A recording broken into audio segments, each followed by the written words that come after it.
मेरे प्यारे दोस्तों, कैसे हो आप सब। स्वागत है आप सभी का आपके अपने YouTube चैनल ऑनलाइन पे। दोस्तों, आज के इस लेक्चर में हम आपके साथ में introductory micro economics NEP 2024 SL 6 second semester वाले स्टूडेंट्स के लिए डिस्कस करने वाले हैं और इसके अंदर हम लेसन नंबर 2 डिस्कस करने वाले हैं, जिसका पेपर आपका बहुत जल्द आने वाला है। ठीक है मेरे प्यारे दोस्तों, तो चलिए दोस्तों वीडियो को शुरू करते हैं बिना किसी देर साथ। और अगर आप लोग हमारे चैनल पर पहली बार आए तो प्लीज़ चैनल को अभी सब्सक्राइब कर देना, साथ में बेल आइकन को ऑन कर देना और वीडियो को लाइक करके हर जगह शेयर करना मत भूलना। और लेक्चर नंबर 1 ज़रूर देखना। आइए लेसन नंबर 2 डिस्कस करते हैं। लेसन नंबर 2 के अंदर सबसे मेन चीज, सबसे मोस्ट इंपॉर्टेंट पॉइंट निकल कर आता है, that is what is gross domestic product. सकल घरेलू उत्पाद क्या है, GDP क्या है। देखिए GDP से मतलब मैं आप सभी को समझा देता हूँ कि अब 12th क्लास पढ़ी है आपने, 11th क्लास पढ़ी है, आप इतने छोटे बच्चे नहीं हो कि आपको GDP का मतलब समझाया जाए। ठीक है, GDP से सिंपल सा मतलब है कि किसी देश की अर्थव्यवस्था के अंदर उसकी आर्थिक स्थिति का बताती है क्या, GDP। कैसे, आइए। सकल घरेलू उत्पाद एक प्रमुख संकेतक है जिसका उपयोग किसी देश के आर्थिक प्रदर्शन, समझ में, को मापने के लिए किया जाता है। यह एक विशिष्ट समय अवधि के दौरान देश की सीमाओं के भीतर उत्पादित सभी वस्तुओं और सेवाओं के कुल मौद्रिक मूल्य का प्रतिनिधित्व करता है, जिसकी गणना आमतौर पर वार्षिक या त्रैमासिक की जाती है।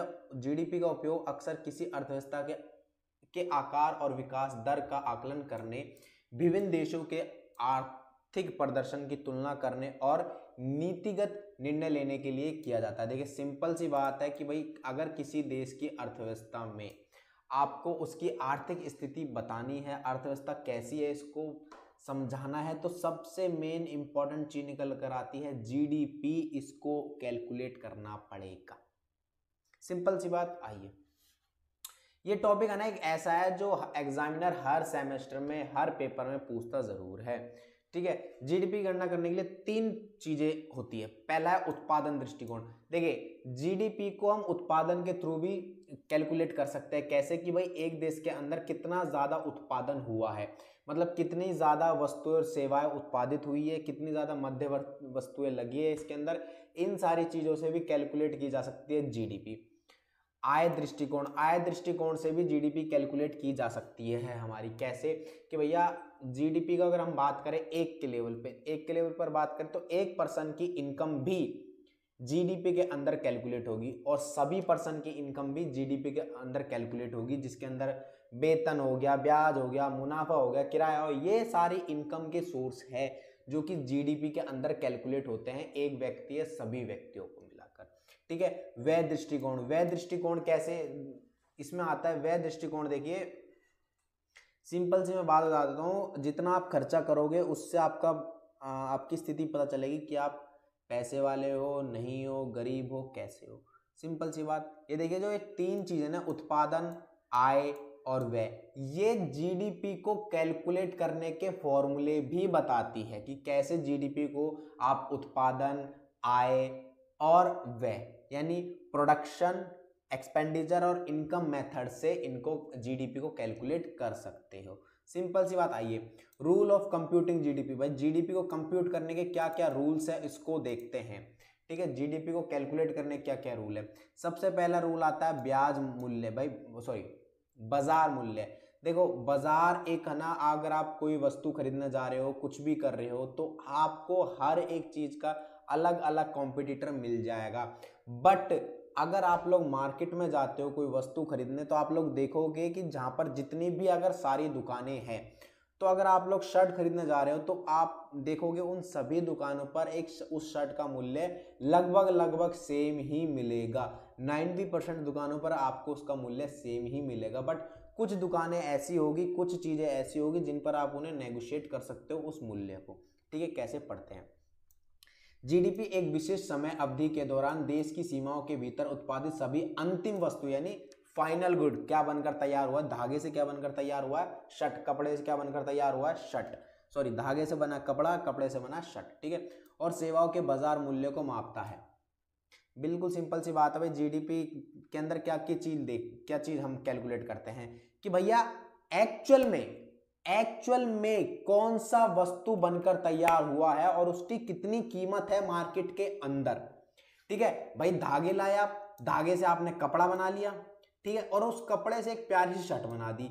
तो देखो, जो धागा लाए, जो कपड़ा लाए, इसके अंदर जितनी आपकी कॉस्ट आई वो आप अपनी शर्ट के अंदर लगा दो। मान के चलो आपकी 300 रुपए की कॉस्ट आई, इतनी आती नहीं है कॉस्ट तो बहुत कम आती है, और इसमें 200 रुपए आपने और शर्ट लगा दिया, और तो 500 रुपए की शर्ट होगी। तो ये टोटल 500 रुपए कैलकुलेट होंगे आपके, टोटल 500 रुपए कैलकुलेट होंगे। 300 200 करके अलग अलग कैलकुलेट नहीं होंगे, एक साथ 500 रुपए करके कैलकुलेट किए जाएंगे। सिंपल सी बात, आगे बात समझ में आपको? ठीक है, चलिए आगे बढ़ते हैं। अगला है अंतिम वस्तु और सेवा। भाई उनको ही कैलकुलेट किया जाएगा। सिंपल सी बात, सीमाओं के भीतर उत्पादन। भाई देश की सीमाओं के भीतर उत्पादन होना चाहिए। बाहर से कोई माल आ रहा वो हमारे जीडीपी में कैलकुलेट नहीं होगा, क्योंकि अगर बाहर से कोई माल आ रहा है तो इसका मतलब है हमारे यहाँ से मनी का फ्लो हो रहा है किसी दूसरे देश के अंदर। ठीक है, किसी दूसरे देश या किसी दूसरे राज्य के अंदर। ठीक है, राज्य टू राज्य भी आप देख सकते हो, या फिर देश टू कंट्री टू कंट्री भी आप लोग यहाँ पर देख सकते हो। सिंपल सी बात, समय अवधि। भाई जीडीपी क्या बोलती है? एक समय के भीतर, यानी हमारा फाइनेंशियल ईयर यहाँ पर देखा जाता है। ठीक है, सरकारी उत्पादन और व्यवहार, इसके अंदर सरकार का भी उत्पादन, सरकार का भी हस्तक्षेप बहुत ही ज्यादा इंपॉर्टेंट रोल प्ले करता है। अगली चीज है मूल्यह्रास। मूल्यह्रास का मतलब होता है यहाँ पर डेप्रिसिएशन। आप लोग जानते हो कि भाई अगर आप लोग कोई फोन लेकर आते हो और एक साल बाद में उसे बेचने जाते हो, तो चाहे आप उसे 1 लाख का लाए हो, लेकिन 1 साल बाद में उसकी 50% वैल्यू घट जाती है। ठीक है, उसकी 50% वैल्यू घट जाती है, तो वो 50% जो वैल्यू होगी वो कैलकुलेट की जाएगी जीडीपी में, ना कि वो 100% कैलकुलेट की जाएगी, बिल्कुल भी नहीं। ठीक है, आइए सबसे मेन इंपॉर्टेंट पॉइंट है यहाँ पर जीडीपी डिफ्लेटर क्या होता है। जीडीपी डिफ्लेटर के बारे में हम लोग जान लेते हैं कि जीडीपी डिफ्लेटर क्या है। जीडीपी डिफ्लेटर एक उपाय है जिसका उपयोग मुद्रास्फीति या अस्फीति के लिए नाममात्र जीडीपी यानी नॉमिनल जीडीपी को संयोजित करने के लिए किया जाता है। ठीक है, यह एक मूल्य सूचकांक है जो एक विशेष समय अवधि, आमतौर पर एक वर्ष में किसी अर्थव्यवस्था में सभी नए घरेलू स्तर पर उत्पादित अंतिम वस्तु और सेवाओं की कीमतों के औसत स्तर को दर्शाता है। भाई देखो, एक फाइनेंशियल ईयर में देखो सबसे पहले क्या होता है कि फाइनेंशियल ईयर स्टार्ट होने से पहले ही हमारी कुछ सेवाएं होती है, कुछ वस्तुएं होती है जो हम, या फिर हमारी जो प्रॉफिट होता है उसको हम कैलकुलेट कर लेते हैं 31 मार्च तक कैलकुलेट कर लेते हैं। बट हमारे पास में कुछ सामान बच जाता है, कुछ हमारी सेवाएं बच जाती है कि भाई अब हम इस वर्ष नहीं दे पाए, लेकिन जो अब दोबारा हमारा न्यू ईयर आ रहा है, न्यू फाइनेंशियल ईयर आ रहा है, उसके अंदर उन सेवाओं को कंप्लीट करेंगे और अपना प्रॉफिट जनरेट करेंगे। बट उसी के अंदर, उसी फाइनेंशियल ईयर में चलते हुए अगर कोई आप लोग दूसरी अंतिम वस्तु और सेवा का उत्पादन कर देते हो तो उसकी कीमत का औसत, उन दोनों की कीमतों का औसत दिखाता है जीडीपी डिफ्लेटर। सिंपल सी बात, जीडीपी डिफ्लेटर फॉर्मूला देखो, वास्तविक सकल घरेलू उत्पाद यानी रियल ग्रॉस डोमेस्टिक प्रोडक्ट और नाम मात्र जीडीपी। देखो रियल यानी नॉमिनल जीडीपी और रियल जीडीपी और नॉमिनल जीडीपी को आप लोग अपॉन कर दो। भाई रियल जीडीपी हमारे अंदर हमारी क्या वास्तविक जीडीपी निकल कर आई है, मान लो 100 करोड़ निकल कर आई है, अगर हम मैं बात करूं 100 करोड़ निकल कर आई है, और नाम मात्र जीडीपी हमारी आई है 50 करोड़ निकल कर, तो डिवाइड करोगे, मल्टीप्लाई करोगे, तो जो आपका आंसर आएगा, जो औसत आएगा, वो क्या कहलाएगा? आपका जीडीपी डिफ्लेटर। यह बताता है कि सूत्र में प्रत्येक घटक क्या दर्शाता है। आइए, नाम मात्र जीडीपी फर्स्ट लेक्चर में बता चुका हूं, वास्तविक जीडीपी फर्स्ट लेक्चर में बता चुका हूं, इतना जरूरी है ही नहीं। ठीक है, आइए, जीडीपी डिफ्लेटर नीति निर्माताओं, अर्थशास्त्रियों और विशेषज्ञों के लिए कई मायनों में उपयोगी है। देखिए मैं बता देता हूं आप लोगों को कि जीडीपी डिफ्लेटर से 101% क्वेश्चन पूछ जाएगा 20 मार्क्स का। प्लीज रिक्वेस्ट है कि छोड़ना बिल्कुल भी मत। देखिए आपको यूट्यूब पे ना काफी सारी चीजें मिलेंगी कि भाई ये क्वेश्चन तैयार कर लो, एग्जाम से 2 दिन पहले आपको दे देंगे क्वेश्चन तैयार कर लो। देखो आप लोग क्वेश्चन तैयार कर लोगे, पास हो जाओगे, बट ऐसे पास होकर करोगे क्या आप लोग? सिंपल सी बात है, चीजों को डीप पढ़ो और अच्छा पढ़ो। मुद्रास्फीति अस्फीति माप, यह नाममात्र जीडीपी की वास्तविक जीडीपी से तुलना करता है। भाई मुद्रास्फीति और अयस्फीति क्या होता है? महंगाई और मंदी का दौर, सिंपल सी बात है। महंगाई और मंदी का दौर आप लोग जानते हो, यह नाम मात्र जीडीपी की वास्तविक जीडीपी से तुलना करके अर्थव्यवस्था में मुद्रास्फीति या स्फीति के सामान्य स्तर को मापने में मदद करता है। जो हमारी नॉमिनल जीडीपी होती है उसको वास्तविक जीडीपी से तुलना करता है, उसको कंपैरिजन करता है और उससे बताता है कि मंदी का दौर चल रहा है, फिर महंगाई का दौर चल रहा है।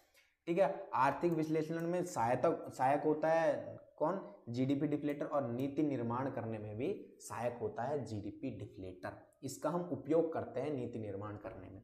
आइए अगेन इंपॉर्टेंट 20 मार्क्स का क्वेश्चन जो बन सकता है वो है आपका कंज्यूमर प्राइस इंडेक्स, उपभोक्ता मूल्य सूचकांक। बहुत ही इंपॉर्टेंट चीज है, इसको पढ़ना जरूरी है और जरूर अब हम पढ़ के इसको समझते हैं अच्छे से। आइए क्या बोला है? उपभोक्ता मूल्य सूचकांक एक माप है, बिल्कुल एक माप है, एक मेजरमेंट है जो समय के साथ वस्तुओं और सेवाओं की एक श्रृंखला के लिए शहरी उपभोक्ताओं द्वारा भुगतान की गई कीमतों में औसत परिवर्तन की जांच करता है। भैया एक समय के अंदर एक समय में जो भी हमारी वस्तु है, जो भी हमारी सेवा है, शहरी यानी सिटी के जो उपभोक्ता है उनके द्वारा जो भुगतान, मतलब उनके द्वारा जो उसका कंजप्शन किया गया है, उसकी जो कीमत है, जो उनमें कीमत लगे, उसमें औसत परिवर्तन को मापता है। कि भैया देखो औसत परिवर्तन का क्या मतलब होता है? जैसे पहले कोई शर्ट आपने खरीदी, कंज्यूमर ने कीमत चुकाई 500 रुपये, फिर वो दूसरा कोई शर्ट खरीदने चले गया जो कंज्यूमर ने उसकी कीमत चुकाई 700 रुपये, किसी दूसरे कंज्यूमर ने उसकी कीमत चुकाई 700 रुपये। अब जो 500 और 700 के रुपए में जो परसेंटेज चेंज आया है, यानी 500 से बढ़कर 700 हो गया, 200 का चेंज है 500 पर, तो 100 पर कितना हो गया? मींस टोटल 40% का जो चेंज आया है वही कहलाता है, वही होगा आपका कंज्यूमर प्राइस इंडेक्स में औसत परिवर्तन की जांच करता है। ये इसी ने ये की है कि जो 40% ये निकल कर आया है वो कौन कर रहा है? कंज्यूमर प्राइस इंडेक्स ये दिखा रहा है आपको। ठीक है, आइए यह मुद्रास्फीति के सबसे अधिक उपयोग किए जाने वाले संकेतों में से एक है जो, और यह समझने के लिए महत्वपूर्ण है कि किसी अर्थव्यवस्था में कीमतें कैसे बदल रही है रख रखाव उपभोक्ताओं की दृष्टि से। भैया कंज्यूमर प्राइस इंडेक्स के ही हम समझ सकते हैं कि भाई एक अर्थव्यवस्था में कैसे कीमतें बढ़ती हैं। ठीक है, उपभोक्ता मूल्य सूचकांक के बारे में मुख्य बातें इस प्रकार है। उद्देश्य क्या है? CPI consumer price index okay का मुख्य उद्देश्य मुद्रास्फीति को ट्रैक करना और मापना है। मुद्रास्फीति का मतलब होता है महंगाई का दौर, उसको मापना है, उसको ट्रैक करना कि वो कितना ज्यादा है और कितना कम है। वस्तुओं और सेवाओं की टोकरी, क्या मतलब है इसका? सीपीआई वस्तुओं और सेवाओं की एक टोकरी पर आधारित है जो शहरी उपभोक्ताओं के विशिष्ट उपभोग पैटर्न का प्रतिनिधित्व करती है। इस टोकरी में भोजन, आवास, कपड़े, परिवहन, चिकित्सा देखभाल, मनोरंजन, शिक्षा और आमतौर पर घरों द्वारा खरीदे जाने वाली अन्य वस्तु और सेवाएं शामिल है। तो देखो उपभोक्ता के लिए वस्तु और सेवा की टोकरी का मतलब है कि भैया उपभोक्ता के लिए डेली मर्रा के कौन से ऐसे क्या कहते हैं सर्विसेज या फिर वस्तु है जो उसको डेली यूज आती है, वो किस में आती है? उपभोक्ता और सेवाओं की टोकरी में है। किसके लिए? वस्तु। जो कौन बताएगा हमें? सीपीआई कंज्यूमर प्राइस इंडेक्स, ये इस पर आधारित होती है। भार, क्या मतलब है इसका? सीपीआई बास्केट में प्रत्येक आइटम को औसत उपभोक्ता के बजट में उसके सापेक्ष महत्व के आधार पर भार दिया जाता है। जिन वस्तुओं पर उपभोक्ता अधिक खर्च करते हैं उन्हें अधिक महत्व दिया जाता है, जो समग्र सीपीआई गणना पर उनके अधिक प्रभाव को दर्शाता है। भाई देखो सिंपल सी बात है, आपको पता है आप कंज्यूमर हो, तो कंज्यूमर होने के नाते आपको पता है कि भाई डेली आपका रुपए किस में ज्यादा खर्च होते हैं। आटा लिया है महीने में एक बार लिया है, चीनी दाल शक्कर आप महीने में एक बार लिया है, किराया लग रहा है आपका इधर उधर आने जाने का, पेट्रोल लग रहा है आपका इधर उधर आने जाने का। तो ये जो चीज है ना, ये सीपीआई कंज्यूमर प्राइस इंडेक्स में काम आता है, बहुत ज्यादा अधिक महत्व माना जाता है। सिंपल सी बात, सीपीआई मुद्रास्फीति वर्तमान सीपीआई माइनस बेस सीपीआई, मतलब भैया एक होता है कि अभी सीपीआई हमारा क्या है प्लस बेस सीपीआई हम क्या लेकर चलते हैं, उसको माइनस कर दिया। वर्तमान सीपीआई से बेस सीपीआई, जैसे मान लो इसको मैं कैसे एग्जांपल दूं, छोड़ो कुछ भी मान लो, लेकिन जो वर्तमान सीपीआई हमारा चल रहा है, मान लो 100 चल रहा है, बेस सीपीआई हमने माना है 200 माना है, नहीं बेस सीपीआई हमने 50 माना है, तो बेस सीपीआई माइनस कर दो 50 और 50 बता 100% की मुद्रास्फीति आ गई, यानी क्या हो गया यहाँ पर मुद्रास्फीति बढ़ गई, यानी महंगाई का दौर आ गया। सिंपल सी बात है। तो मैंने थोड़ा डेटा अलग बता दिया क्योंकि मेरे को अभी ये डेटा याद नहीं है इसलिए, बट जो बताया है वो बहुत ही ज्यादा अच्छी चीज है। आइए, आय के अन्य उपाय, मतलब अदर मेजर्स ऑफ इनकम कैसे हो सकती है भाई, कौन कौन सी और इनकम हो सकती है हमारी। सकल राष्ट्रीय आय GNI, शुद्ध राष्ट्रीय आय। शुद्ध राष्ट्रीय आय क्या मतलब है कि भाई उसके अंदर जितनी भी सब टैक्स वैक्स सारी चीजें हटा दो, सारी चीज हटा दो, और जो चीज टूट फूट हटाने के बाद में जो इनकम है हमारी, जो इनकम निकल कर आई है वो है प्रोज्य व्यक्तिगत आय। बहुत ही इंपॉर्टेंट चीज है, लास्ट लेक्चर में बता चुका हूँ इसलिए मैं नहीं बता रहा आपको। व्यक्तिगत बचत दर बता दिया है मैंने, राष्ट्रीय सकल प्रोज्य आय बता चुका हूँ ऑलरेडी, ठीक है। वास्तविक आय, औसत घरेलू आय, प्रति व्यक्ति आय, प्रति व्यक्ति आय को ही जीडीपी कहते हैं। सिंपल सी बात। आइए, राष्ट्रीय बचत के उपयोग, यूजेस ऑफ नेशनल सेविंग। भाई नेशनल सेविंग देखो, एक पर्सन क्या करता है, एक पर्सन क्या करता है कि भाई खुद के लिए सेविंग कर रहा हो, खुद के लिए तो वो सेविंग करता है तो उसकी पर्सनल सेविंग होगी।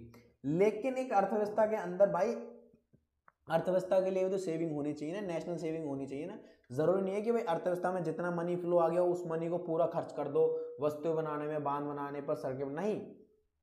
भावी समय के लिए कोई दुर्घटना हो जाए, उन सभी चीजों के लिए, उन दुर्घटनाओं से बचने के लिए, उस दुर्घटना का नुकसान भरने के लिए भी बचत की जाती है। सिंपल सी बात है, ठीक है। कैसे? भौतिक पूंजी में निवेश। कैसे?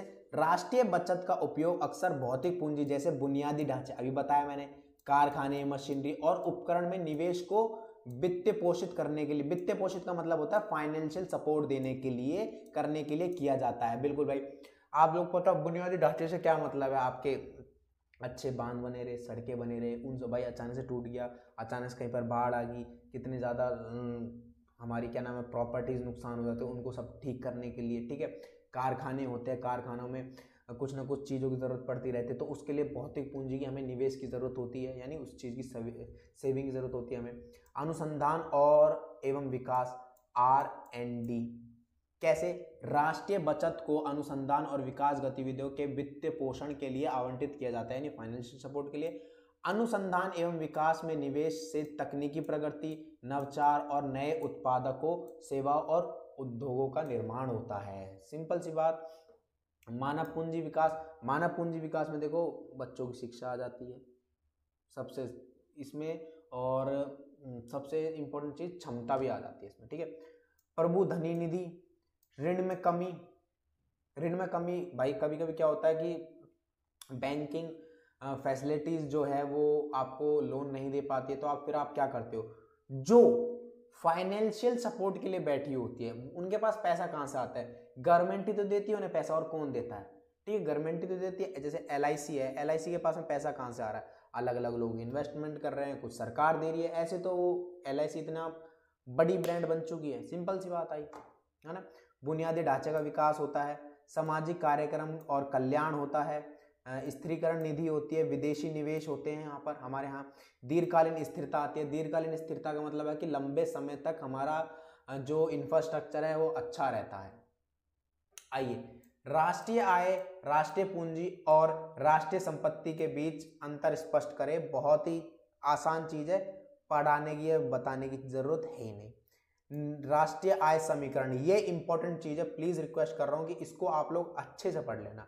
राष्ट्रीय आय समीकरण, इसको आप अच्छी तरह से पढ़ लेना। आइए, राष्ट्रीय आय, हम राष्ट्रीय आय को मैं बता दूं Y से डिनोट करते हैं, ठीक है, Y से डिनोट किया जाता है।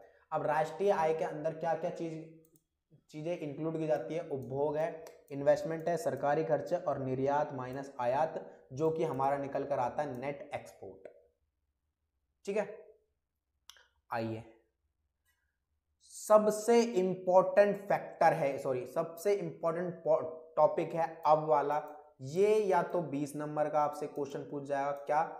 The circle flow in two sector model, जिसके अंदर फर्म और सरकार हस्तक्षेप करेगी या फिर उपभोक्ता है सरकार हस्तक्षेप करेंगे। और एक और है आपका क्या, इसके अंदर एक और था, इसी के अंदर एक और होगा क्या, 3 सेक्टर मॉडल। कुछ भी नहीं है, जो 2 सेक्टर मॉडल है इसके अंदर घर परिवार और उपभोक्ता, और देखो जो 2 सेक्टर मॉडल है उसके अंदर 2 चीज आती है, फर्म और उपभोक्ता। लेकिन जो 3 सेक्टर मॉडल होगा आपका, उसके अंदर एक चीज और इंक्लूड की जाएगी, क्या? गवर्नमेंट। तो उसके अंदर क्या क्या आ जाएगा, उपभोक्ता, फर्म और गवर्नमेंट, 3 चीजें कैलकुलेट उसके अंदर कंसिडर करी जाएगी। और ये क्वेश्चन आपका 101% पूछा जरूर जाएगा। ठीक है मेरे प्यारे दोस्तों। सो दोस्तों आई होप जो मैंने आपको इसमें समझाने की कोशिश की है वो आपको समझ में आया होगा। बाकी कोई भी दिक्कत होती है, मेरा व्हाट्सअप नंबर टेलीग्राम चैनल पर है, मेरी इंस्टा आईडी डिस्क्रिप्शन बॉक्स में है, और टेलीग्राम चैनल का लिंक भी डिस्क्रिप्शन बॉक्स में दे दिया है, प्लीज जाकर ज्वाइन कर लेना, सब कुछ फॉलो कर लेना। और ये पीडीएफ आपको हमारे टेलीग्राम चैनल पर ही मिलेगी, जिसका मैं ऑलरेडी लिंक दे चुका हूँ। आप लोगों से रिक्वेस्ट है, वीडियो अच्छी लगे तो प्लीज़ लाइक ज़रूर कर देना, और इस वीडियो को शेयर ज़रूर कर देना, और हमारा चैनल